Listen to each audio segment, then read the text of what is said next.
Hi hello வணக்கம் ED Tamil நேயர்களே, நான் உங்கள் ஜிவி.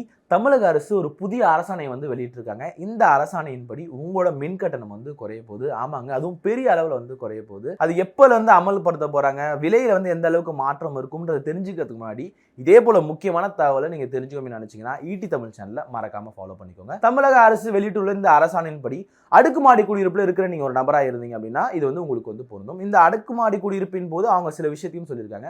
மேக்சிமம் பாத்தீங்கன்னா அதிக அளவில் ஒரு 10 வீடுகள் இருக்கு அப்படின்னாலும், இல்ல அதற்கு குறைந்தபட்சம் நீங்க பாத்தீங்கன்னா ஒரு 3 அடுக்கு நீங்க இருக்கீங்க, அந்த அபார்ட்மெண்ட்ல இருக்கீங்க அப்படின்னாலும், மின் தூக்கி இல்லாத லிப்ட்ஸ் இல்லாத நீங்க அபார்ட்மெண்ட்ல இருக்கீங்க அப்படின்னாலும் இது உங்களுக்கு பொருந்தும். இது வரைக்கும் நீங்க ஒரு யூனிட்டுக்கு 8.15 பைசா கொடுத்துட்டு இருந்தீங்க. ஆனா இனிமே வரப்போற நாட்கள்ல இந்த அரசாணையின்படி நீங்க ஒரு யூனிட்டுக்கு 5.50 பைசா இதை மட்டும் நீங்க கொடுத்தாலே போதும். இதோட டிஃபரன்ஸ் எவ்வளவு இருக்கு அப்படின்னு பாத்தீங்கன்னா ரெண்டுத்துக்குமே 2.65 பைசா இந்த டிஃபரன்ஸ் இருக்கும். இது ஒரு யூனிட்ல நீங்க பாத்தீங்கன்னா 2.65 பைசான்றது கம்மியா இருக்கலாம். ஆனா நீங்க மொத்த டோட்டல் அமௌண்ட்டை நீங்க பார்க்கும்போது உங்களுக்கு ஒரு நல்ல டிஃபரன்ஸ் இருக்கிறதுக்கான வாய்ப்புகள் ரொம்ப அதிகமா இருக்கு. இந்த அறிவிப்பின் போது தமிழக அரசு என்ன சொல்லியிருந்தாங்க அப்படின்னு பாத்தீங்கன்னா, நிறைய பொதுமக்கள் எங்கிட்ட புகார் கொடுத்திருந்தாங்க. என்னன்னா, நாங்க பொது பயன்பாட்டுக்கு நாங்க யூஸ் பண்ற எலக்ட்ரிசிட்டியோட பில்லே ஒரு யூனிட்டுக்கு 8 ரூபாய்க்கு மேல நாங்க செலவு பண்ண வேண்டியதா இருக்கு. இது குறைச்சிங்க அப்படின்னா எங்களோட வாழ்வாதாரத்துக்கு ரொம்ப உபயோகமா இருக்கும் அப்படின்னு சொல்லியிருந்தாங்க. அதன்படிதான் நாங்க குறைச்சிருக்கோம் அப்படின்னு சொல்லிட்டு தமிழக அரசு சார்பாக தெரிவிக்கப்பட்டிருக்கு. இந்த அரசாணையை பத்தி நீங்க நினைக்கிறீங்க? இந்த கட்டண குறைப்பு உங்களுக்கு எந்த அளவு உபயோகமா இருக்குன்றத மறக்காம கீழே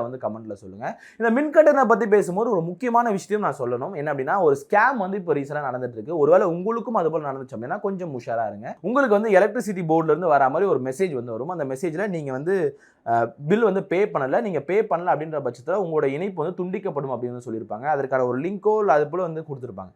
அது மாதிரி இருந்துச்சு அப்படின்னா தயவு செஞ்சு நீங்க அந்த லிங்க்ல கிளிக் பண்ணி போகாதீங்க. ஏன்னா இது ஒரு ஸ்கேம். நீங்க அப்படி செலுத்தக்கூடிய அமௌண்ட் அரசுக்கு போகாது, மின் கட்டணத்துக்கு போகாது, தனிநபர்கள் இந்த ஸ்கேம்ல ஈடுபட்டிருக்க நபர்களுக்கு போகும். ஸோ முடிஞ்ச வரைக்கும் இதே போல தான் மெசேஜ் வருது அப்படின்னா இது யார்கிட்ட இருந்து வருதுன்றதை வெரிஃபை பண்ணிட்டு நீங்க இது வந்தாலும் நீங்க பே பண்றதை கொஞ்சம் உஷாரா இருந்துக்கோங்க அப்படின்றதையும் நான் சொல்றேன். இதே போல முக்கியமான தகவலை நீங்க தெரிஞ்சுக்கணும் அப்படின்னா எப்பயும் போல ஈடி தமிழ் சேனலை ஃபாலோ பண்ணிக்கோங்க. இதே போல இன்னொரு முக்கியமான வீடியோல இன்ட்ரெஸ்டிங்கான வீடியோ சந்திக்கும் வரை விடைபெறுகிறேன். நான் உங்கள் ஜிவி. நன்றி, வணக்கம்.